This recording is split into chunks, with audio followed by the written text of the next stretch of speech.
Dobar dan. Dobar dan. A se mogoče da pri vas najeti kakšno sobo? Žal ne, smo popolnoma zasedeni. Hvala. Ja. Najprej lepo pozdravljeni v oddaji Homo Touristicus. Ja, takle odgovor, kot sem ga zdajle dobila jaz, da sobe žal ne morem najeti, ker so vse zasedene, bodo v višku turistične sezone dobili tudi vsi tisti, ki si je ne bodo pravočasno rezervirali. Seveda, če se bodo uresničile letošnje napovedi o zelo dobrem povpraševanju po Sloveniji in naših turističnih storitvah. V Sloveniji v zadnjem desetletju skoraj da nismo gradili novih hotelov. Zaradi uvrščanja v višje kategorije pa smo nekaj postelj izgubili tudi že pri obstoječih hotelih. Tako bomo današnjo oddajo v celoti posvetili drugačnim prenočitvenim turističnim zmogljivostim, kot so zasebne sobe, zasebni apartmaji, apartmajske hišice. In najprej si poglejmo, kako je to urejeno na Gorenjskem. Poglejmo v naša dva alpska bisera, na Bled in Bohinj. Bohinjske vasi v zavetju Triglavskega narodnega parka so že odnegdaj privlačile številne popotnike. Gostoljubni domačini so jih pogosto sprejeli in jim ponudili prenočišče, zato se je tam že razmeroma zgodaj razvila sobodajalska dejavnost. Ena izmed starih bohinjskih domačij, kjer so popotnike v goste sprejemali že v času med obema vojnama, je kmetija Pekovec v Stari Fužini. Ko je pa vojna, so bili Ljubljančan, družina, pa same so si kuhali. Pa so pa že pa tako drugod hodili, ne? Je že pa prišel turizem ven in so pa hodili že z Avstrije, pa z Nemčije. Bili smo pa prav, moram reči, čisto iz celega sveta. Večina njihovih gostov je stalnih gostov, ki se vračajo že vrsto let. Poleg prenočišč jim nudijo bogate zajtrke, po dogovoru pa pripravijo tudi kosilo ali večerjo.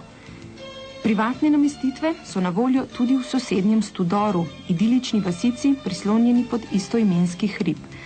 V Logarjevi domačiji, na primer, so na voljo 3 počitniška stanovanja, ki jih oskrbuje gospa Ivanka. Veliko ljudi spoznaš, veliko stvari izveš, veliko slišiš tega, kaj jaz vem, a ne. Če drugačni so Anglezi kot pa Italijani ali pa mi. Čeprav se s to dejavnostjo ukvarja šele slabo desetletje, je med njenimi gosti že kar nekaj stalnih. Takim gostom pripravimo tudi kakšen piknik. Tako, včasih enkaj izpečem, čisto neobvezno, tako da jih malo presenetim. V primerjavi z desetletjem pred osamosvojitveno vojno je zdaj na celotnem področju Bohinja manj zasebnih namestitev. Kot kažejo podatki, pa je kljub manjšim kapacitetam število nočitev v zadnjem času prav tako visoko kot v 80-ih. Veliko večjih sobodajalcev je šlo na svoje, odprli so manjše penzione ali se zaposlili na ta način. No, manjši pa so odnehali predvsem zato, ker so kapacitete postale slabe, zasedenost pa ni bila tolika, da se bi jim splačalo obnavljati kapacitete. No, nekaj je tudi takih primerov, da so začeli vdajati na črno.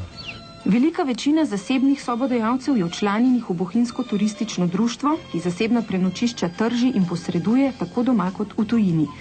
Društvo trenutno razpolaga z 900 posteljami, kar je še enkrat toliko, kot jih premorejo bohinjski hoteli. V lanskem letu so zabeležili skoraj 46 tisoč nočitev, med gosti pa več kot 80% tujcev. Na Bledu je nekoliko drugače. Tudi tamkajšnji sobodajalci so člani turističnega društva, tržita in promovirata pa jih 2 večji turistični agenciji. Lani je v blejskih zasebnih sobah prenočevalo 8% vseh gostov, od tega kar 96% tujih. Ti so ustvarili nekaj manj kot 44 tisoč nočitev. Eden izmed večjih, predvsem pa vrhunsko opremljenih blejskih zasebnih penzionov, ki deluje kot majhen hotel, je penzion Majer. Pri nas ponujemo prenočišča, potem prehrano, kar se tiče dosti domače kuhinje, tudi neke mednarodne, treba je vse prilagajati gostom. Potem imamo vinsko klet, tam se tudi z gostom lahko posedi, pogovarja. Imajo pa tudi ogromno možnosti, kar se tiče sprehodov. Seveda pa je tudi na Bledu veliko manjših sobodajalcev. Ena takšnih je družina Žerovec, ki se trudi, da bi gostom ponudila predvsem domačnost.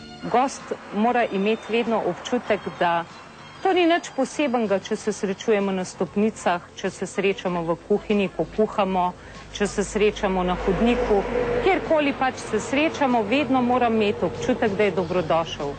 Da ga sprejmemo kot za svojega, da nima občutka, da prinese samo denar, ampak da ga imamo radi, da uživamo z njim tukaj. In to je zagotovo največ, kar lahko ponudijo svojim gostom. Vse več popotnikov se za bivanje pri domačinih odloča prav zaradi želje po domačnosti in gostoljubju.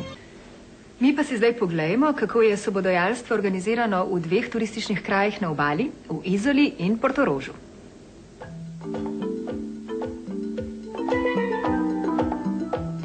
Obisk gostov med velikonočnimi prazniki je prvi pokazatelj poletne turistične sezone tudi pri sobodajalcih.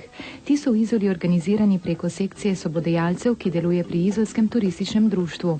Trenutno so njihove akcije usmerjene v ulepševanje mesta, tako da vsak sobodajalec skrbi za svoj okoliš. Predvsem pa si v prihodnje želijo podaljšati turistično sezono. Kako bi to dosegli? Dosegli bi na način, da bi predvsem lokacijo sedanjo Dela Marisa in ladjedelnice prestrukturirali. Kaj pomeni to? Za Izolo bi pomenilo obvezno podaljšanje sezone na mrtve mesece. Danes vemo, da sezona traja zelo kratko, torej tisti mesec pa pol, in velikokrat ni rentabilno. In veste, vsi nekaj vlagamo stalno in tako kratek čas trženja je premalo, da bi to pokrivalo in upravičilo. Možnosti za podaljšanje sezone je po mnenju sobodajalcev kar več. Predvsem so tu možnosti iz naslova, kot sem že prej rekel, omenjene lokacije, ker ti moramo vedeti, da na tej lokaciji so bili že 1830. Imamo vire, ko so bile terme, Sveti Peter. Zakaj? Takrat so bile tudi soline, izkoriščali so blato, danes tega pač ni. Je pa še vedno so prisotne 3 vrste termalnih voda. Žveplena, visokomineralna termalna, izvirna voda, ker Izola je polna izvira in ima visoko kvalitetno vodo, in plus, jasno, zelo bližina morja, ki bi lahko to vse skupaj ukomponirali v eno izredno ponudbo, ki v srednjeevropskem prostoru bi pomenila lahko nekaj izrednega.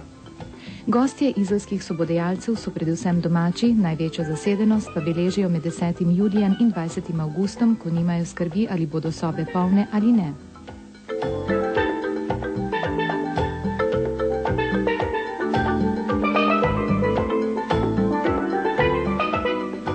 V Portorožu klasične organiziranosti sobodajalcev ni, medtem ko skušajo organizirati sekcijo sobodajalcev v okviru lokalne turistične organizacije, sobodajalci pretežno poslujejo s turističnimi agencijami in turističnim servisom Portorož, ki je okrog 300 sobodajalcem in gostom odprt preko celega leta.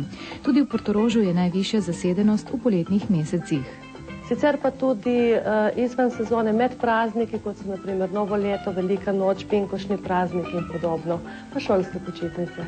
Sobe so kategorizirane po 3 zvezdicah, apartmaji pa po 4.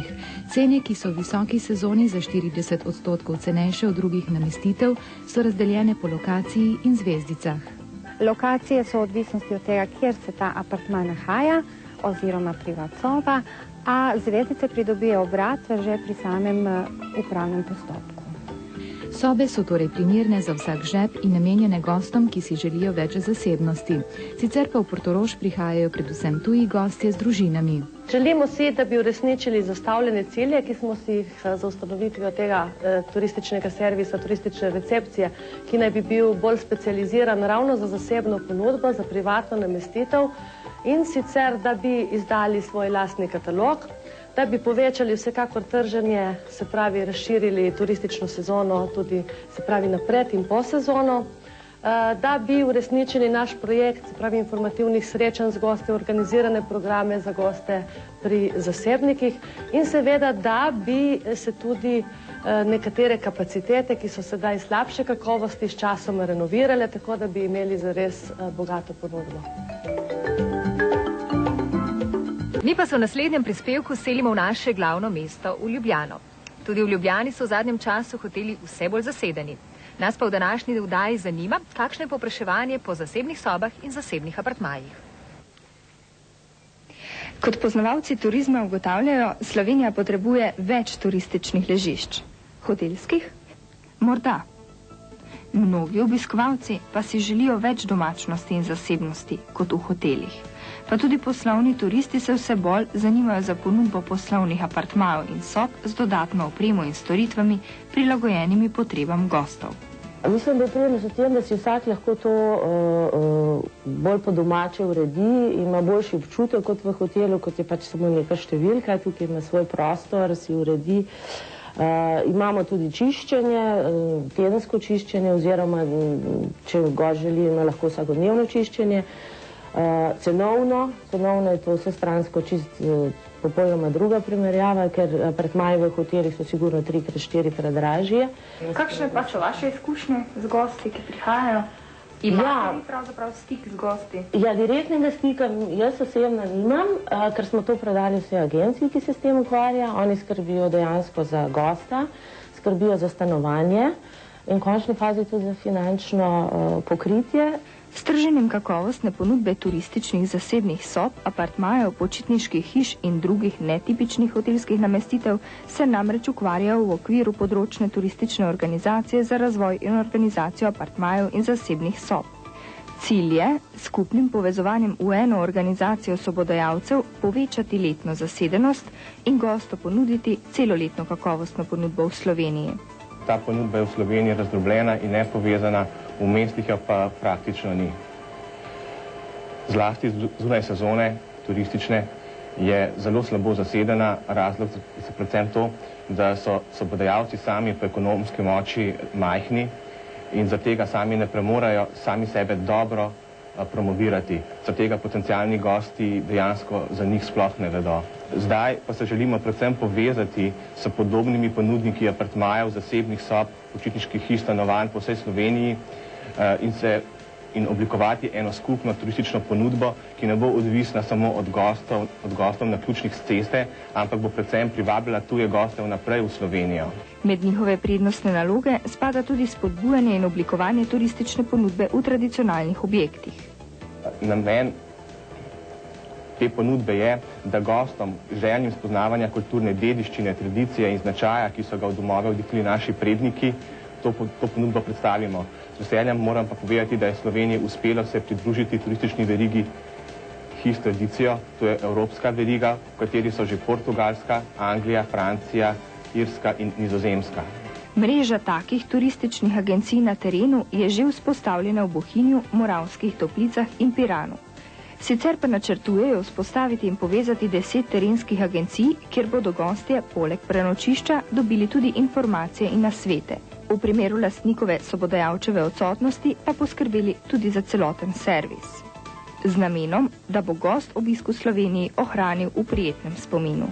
Well, the reason I choose an apartment like this compared to a hotel room is that I have a kitchen here and a balcony, and most hotels do not provide for that, and there is good service without the continuous service of a hotel. They do not disturb you so often as in a hotel, but I have everything provided by the company that rents this apartment out, so I like it because it gives a bit more house atmosphere for me. V sosednji Avstriji in Italiji so sobodajalci bolje organizirani in predstavljeni. Pri nas pa je skupna ponudba sobodajalcev šele v razvoju. Ste morda dobili kakšno idejo?